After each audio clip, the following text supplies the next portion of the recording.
জুলাই আন্দোলনে রংপুরে প্রথম শহীদ আবু সাঈদ হত্যা মামলার সাক্ষ্য গ্রহণ চলছে। সকালে ট্রাইব্যুনাল 1-এ আবু সাঈদ হত্যা মামলায় সাক্ষ্য গ্রহণ শুরু হয়। গতকাল মামলার দ্বিতীয় সাক্ষী পুলিশের বুলেটের সামনে আবু সাঈদের বুক পেতে দেওয়ার দৃশ্য সরাসরি সম্প্রচার করা সাংবাদিককে জেরা করেন আসামি পক্ষের আইনজীবীরা। পরে আবু সাঈদের মরদেহের ময়নাতদন্তকারী চিকিৎসক ডাক্তার রাজিবুল সাক্ষ্য দেন।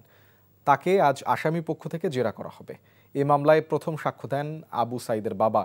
এদিকে বিচারপতি গোলাম মর্তুজা মজুমদারের নেতৃত্বাধীন আন্তর্জাতিক অপরাধ ট্রাইব্যুনালে পলাতক শেখ হাসিনা ও আসাদুজ্জামান খান কামালের বিরুদ্ধে ১৩তম দিনের মতো সাক্ষ্য গ্রহণ চলছে।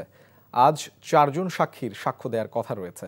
এই মামলার আসামি থেকে রাজসাক্ষী হওয়া সাবেক আইজিপি চৌধুরী আবদুল্লাহ আল মামুন নিম্ন আদালতে যে ম্যাজিস্ট্রেটের কাছে জবানবন্দি দিয়েছিলেন তারও আজ সাক্ষ্য দেওয়ার কথা রয়েছে। এর আগে গেল ২ সেপ্টেম্বর চৌধুরী আবদুল্লাহ আল মামুন নিজের দোষ স্বীকার করে ট্রাইব্যুনালে জবানবন্দি দেন। কৃতকর্মের জন্য জাতির কাছে ক্ষমা চান। পরে ৪ সেপ্টেম্বর রাষ্ট্রনিযুক্ত আসামি পক্ষের আইনজীবী তাকে জেরা করেন। বান্ডেল থাকলে প্রতি সেনমানিতে টাকা বাঁচবে। বিকাশ সেনমানি বান্ডেল কিনে জিতুন প্রতি লেনদেনে।